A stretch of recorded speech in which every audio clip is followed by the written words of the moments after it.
ராஜா தமிழ்மாறன், உங்களிடமிருந்தே தொடங்குறேன். நிறைய பிரச்சனைகள், இஷ்யூஸ், மும்மொழி கொள்கையா இருக்கலாம், தொகுதி மறுசீரமைப்பா இருக்கலாம். ஆனால் முதல்வர் சொல்வது பாஜகவின் பாசிச நடவடிக்கை, அதுக்கு எதிராக இந்திய அளவில் அணி திரளணும், இந்திய அளவில் அணி திரட்டாமல் இந்தியாவை காப்பாற்ற முடியாது அப்படின்னு சொல்றாருன்னா என்ன வியூகம், என்ன திமுக என்ன செய்ய போகிறது? இந்திய அளவில் திரட்ட வேண்டும்னு சொன்னால் அதற்கான நோக்கம் என்னங்கிறது, அதனோட அவசியம் என்ன ஏற்பட்டிருக்குதுங்கிறத புரிஞ்சுக்கிட்டா மட்டும்தான் இந்த நோக்கத்தை மற்ற மாநிலங்கள் இந்தியா முழுவதும் எடுத்துக்கொள்வார்களா அப்படிங்கிறத நம்ம புரிஞ்சுக்க முடியும். இரண்டு முக்கியமான பிரச்சனைகளை இப்போ நம்ம எதிர்கொண்டுகிட்டு இருக்கோம். ஒன்று நேஷனல் எஜுகேஷன் பாலிசி. இந்த நேஷனல் எஜுகேஷன் பாலிசியில் இருக்கிற காம்ப்ளிகேஷன்ஸ் என்ன அப்படிங்கிறது வெறும் மொழி பிரச்சனை மட்டும் அல்ல, அதில் இருக்கக்கூடிய இன்னும் பல்வேறு பிரச்சனைகள் இருக்கிறது. அதனால்தான் நம்மளுடைய முதலமைச்சர் தெளிவாக சொன்னாங்க, எந்த சூழ்நிலையிலும் என்இபியை நாங்கள் ஏற்க மாட்டோம், 2000 கோடி அல்ல 10,000 கோடி கொடுத்தால் கூட நாங்கள் ஏற்க மாட்டோம்னு சொல்லி நம்மளுடைய முதலமைச்சர் அவர்கள் தெளிவாக சொன்னாங்க. அதற்கு ஒரு பெரிய உதாரணத்தை நான் சொல்ல விரும்புகிறேன். அதுக்கு முன்னாடி இன்னொரு விஷயத்தை நான் சொல்ல விரும்புகிறேன். தமிழ்நாட்டினுடைய அரசு, திராவிட மாடல் அரசு, is a proven government. Dravida model இன்னைக்கு இந்தியா முழுவதும் ஒரு பெரிய எடுத்துக்காட்டாக இருந்துகிட்டு இருக்கு. இவரை விட்டால் வேறு யார் இந்த அறைகூவலை விடுக்க முடியுங்கிறத உறுதியாக சொல்லி அவர் எடுத்திருக்கிற நோக்கம், இன்னைக்கு நேஷனல் எஜுகேஷன் பாலிசியை ஏற்க மாட்டேன்னு சொன்னதுக்கு 2 பெரும் காரணங்கள் இருக்கின்றன. ஒன்று, மொழி திணிப்பு. நாங்கள் 3 மொழிகள் கொடுக்குறோம்னு சொல்கிறாங்க, அதில் ஆப்ஷனலாக நீங்கள் செலக்ட் பண்ணிக்கலாம்னு சொல்கிறாங்க. அதில் ஒரு முக்கியமான பதிவை இந்த நேரத்தில் நான் வைக்க விரும்புகிறேன். நேஷனல் எஜுகேஷன் பாலிசி இதில் இருக்கக்கூடிய ஷரத்தை ஒரு 2 விஷயம் மட்டும் படித்து காட்டிட்டா தான் அதனோட முக்கியத்துவம் என்னங்கிறது நமக்கு புரியும். இவர்கள் ஹிந்தியைன்னு சொல்லிட்டு இருக்கிறது, சமஸ்கிருதத்தை நேரடியாக நுழைக்கிறார்கள் என்பது இந்த ஆவணங்களை பார்த்தால் உங்களுக்கு தெளிவாக தெரியும்.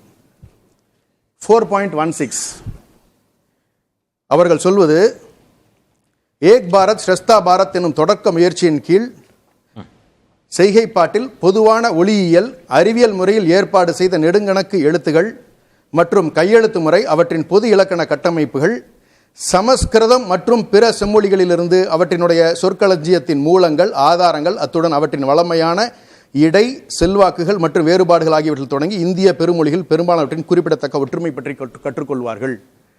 மற்ற மொழிகளுடைய ஒற்றுமையை பற்றி கற்றுத்தரன்னு சொல்லும் பொழுது சமஸ்கிருதத்தை கிட்டத்தட்ட கட்டாயம் ஆக்கின மாதிரி. இந்த இடத்தில் எனக்கு என்ன கேள்வினா, இப்ப தமிழகம் தொடர்ந்து ஒரு நெடுநாள் சண்டை, அது சமஸ்கிருதத்திற்கு எதிரான பண்பாட்டு திணிப்புன்னு சொல்லி சண்டை போட்டிருக்கிறாங்க, மும்மொழி அது இந்தி திணிப்புக்கு எதிரான போராட்டத்தை நடத்திய வரலாறு தமிழ்நாட்டிற்கு உண்டு, தமிழகம் எதிர்க்குது. நீங்க அகில இந்திய அளவில் அணி திரட்டணும் அப்படின்னா யார் கை கொடுப்பாங்க? இது ரொம்ப முக்கியமான விஷயம். நீங்க இதுல நீங்க ரொம்ப முக்கியமா நீங்க பார்க்க வேண்டியது இருக்கு. நம்ம தமிழ்நாடு கவர்மெண்ட் நம்ம என்ன பண்ணிட்டு இருக்கோம்னு சொன்னா, நாம் போட்டி போட வேண்டியது யாரோடு என்று சொன்னால், கொரியாவில் இருக்கக்கூடிய, சவுத் கொரியாவில் இருக்கக்கூடிய டெக்னாலஜி வளர்ச்சி, இன்னைக்கு ஏஐ என்ன இருக்கு, இன்னைக்கு குவாண்டம் எங்க போயிருக்கு, இதை பத்தி நம்ம பேசணும். ஆர்டிபிஷியல் இன்டெலிஜென்ஸை பத்தி நம்ம பேசணும். அமெரிக்காவில் என்ன டெவலப்மெண்ட் இருக்குன்னு சொல்லி பேசணும். இப்படிப்பட்ட விஷயங்களை ஆங்கிலம் மூலமா நம்மளுடைய மாணவர்களுக்கு கொடுக்க விரும்புகிறார் நம்முடைய தலைவர் அவர்கள். அந்த இடம் தான் அகில இந்திய அளவில் அணி திரட்டல். நீங்க கிட்டத்தட்ட இந்திய அளவில் அணி திரட்டணும்ன்றீங்க. அதை தான் சொல்றேன் நான். அது எப்படி சாத்தியப்படுத்துவீங்கன்ற அந்த நோக்கத்தை சொல்ல வந்தேன் நான். சமஸ்கிருதம் என்பதை நேரடியாக திணிப்பது என்பது தமிழ்நாட்டில் ஏற்புடையது அல்ல. ஆங்கிலம் 2வது நிலையில் உறுதியாக இருந்திருக்கிறது. இந்தியா அளவில் மிகப்பெரிய துரோகத்தை பாரதிய ஜனதா செய்திருக்கிறது என்பதை நான் இந்த நேரத்தில் வலியுறுத்தி காட்ட விரும்புகிறேன். வெறும் 10% மக்கள் மட்டும்தான் இன்னைக்கு வடநாட்டில் இருக்கக்கூடியவர்கள் ஆங்கிலத்தை படிக்கக்கூடியவர்களாக புரிந்து கொள்ளக்கூடியவர்களாக இருக்கிறார்கள். மீதி 90% பேருக்கு ஆங்கிலத்தை கொடுக்க மறுத்திருக்கிறார்கள். என்னைக்கு 67ல் இருந்து இத்தனை சூழ்நிலைகள் வந்த பிறகுமே கூட வெறும் 10% மட்டுமே ஆங்கிலம் பேசுகிறார். இன்னைக்கு கேட்பரிஸ்ல ஒரு ஆட் வருது, எவ்வளவு இங்கிலீஷ் பேசுறாங்கிறத ரொம்ப அழகா காட்டியிருக்காங்க. அப்ப இவர்கள் ஆங்கிலத்தை அங்கே அனுமதிப்பதில்லை, இந்த நாட்டினுடைய வளர்ச்சிக்கு அவர்கள் உதவுவதில்லை, இந்த நாட்டை பின்தங்கிய நாடாக வைத்திருப்பதையே விரும்புகிறார்கள். எங்களுடைய தலைவர் அவர்கள் தெளிவாக சொல்லுகிறார், உலகத்தோடு போட்டி போட்டுக் கொண்டிருக்கிறது நம் தமிழ்நாடு, ஆனால் இவர்கள் எங்களை 2000 ஆண்டுகள் பின்னோக்கி நகர்த்துகிறார்கள். சமஸ்கிருதம் படித்துக் கொள்வதால் என்ன பயன்? ஆங்கிலத்தின் அடுத்த நிலைக்கு நாம் போவதற்கு தயாராக இருக்க வேண்டும். பரப்புரையா இல்ல மாநில கட்சிகள் கிட்டத்தட்ட இந்தியா கூட்டணி கட்சியினரை ஒன்றிணைக்க போறீங்களா? என்ன வியூ? ஆங்கிலத்தினுடைய அவசியத்தை மற்ற ஸ்டேட்ஸும் புரிஞ்சுக்கணுங்கிறது நாங்க அவசியம் வலியுறுத்துறோம். சரி. சமஸ்கிருத திணிப்பை நாங்க எந்த விதத்திலும் இல்ல ஏத்துக்க இத மாட்டோம். மாநில கட்சிகள் மூலமாக பண்ண போறீங்களா? எப்படி எக்ஸிக்யூட் பண்ணுவீங்க? இல்ல. இந்திய அளவில். இந்திய அளவில் ஆமா கண்டிப்பா இங்கிலீஷ் ஒரு பாராமீட்டரா இருக்கணும், மத்த ஸ்டேட்ஸும் முன்னுக்கு வரணுங்கிறதுக்கு தான் இன்னைக்கு வந்து கர்நாடகா என்ன பண்ணிருக்காங்க, 2 லாங்குவேஜ் பாலிசின்ட்டாங்க. அப்ப English is taken as a priority. Okay. அதே மாதிரி இன்னைக்கு கேரளா அப்படிதான் அந்த ஸ்டேட்ல தான் இருந்துட்டு இருக்காங்க. சவுத் இந்தியன் ஸ்டேட்ஸ் நீங்க எடுத்துக்கோங்க, இன்னைக்கு 7 மாநிலங்கள் இருக்கக்கூடிய தலைவர்களை வந்து அவங்க சந்திச்சிருக்காங்க. எங்களுடைய கட்சியில் இருக்கக்கூடிய முக்கியமான தலைவர்கள் 7 மாநில இருக்கக்கூடிய தலைவர்கள். அது கிட்டத்தட்ட இந்தியா கூட்டணி கட்சியினர் ஒத்திசைவா இதற்கு முன்பு இருந்தாங்க. அதற்போல ஒரு அணி உருவாகிறாதா? அப்படி மட்டும் அவங்க மட்டும் இல்ல, உங்களுக்கு ஆதரவு தரணும்னா இது கிட்டத்தட்ட வந்து மாநிலங்களினுடைய உரிமைகளுக்கு குரல் கொடுத்திருக்கக்கூடிய தலைவர் இவர். ஏன்னு கேட்டுக்கிட்டீங்கன்னா நீங்க நாங்க தெளிவா சொல்றோம், பூர்வ குடிகளுக்கும் வந்தேரிகளுக்கும் நடக்கக்கூடிய ஒரு பெரிய போராட்டம் தான் இது. இதற்கு முதல் குரலை தான் ஸ்டாலின் அவர்கள் கொடுத்திருக்கிறார். மீண்டும் ஒரு முறை சொல்ல விரும்புகிறேன், இது மட்டுமல்ல, இன்னும் ஒரு விஷயம் என்னன்னா, இதுல ஒரே ஒரு விஷயத்தை நான் பதிவு பண்ணிடுறேன். இன்னும் ஒரு விஷயத்தை நான் பதிவு பண்ணிடுறேன், எனக்காக கொஞ்சம் அனுமதி கொடுங்க.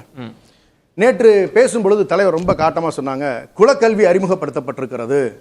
இந்த NEP-ல குலக்கல்வி என்பது நேரடியாகவே சொல்லி இருக்கிறார்கள். இல்ல அந்த இடம்ல நம்ம அது ரொம்ப நிறைய பேசி இருக்கோம். இந்த ஒரு பாயிண்ட் நீங்க அவசியம் தெரிஞ்சுக்கணும். இல்ல நம்ம நிறைய பேசி இருக்கோம். இல்ல இந்த ஒரு பாயிண்ட் இதுவரைக்கும் பேசாத விஷயம். இல்ல இதுக்கு என்னுடைய கேள்வின்றது, இந்த தலைப்பு எந்த புள்ளியில் நிற்குதுன்னா, இதற்கு இந்திய அளவில் உங்களுக்கு ஆதரவு கிடைக்குமா? உறுதியாக ஆதரவு கிடைக்கும்ன்றது. மாநிலங்களுடைய உரிமைகள்ல பூர்வ குடிகளினுடைய மொழிகள் அளிக்கப்பட்டிருக்கு.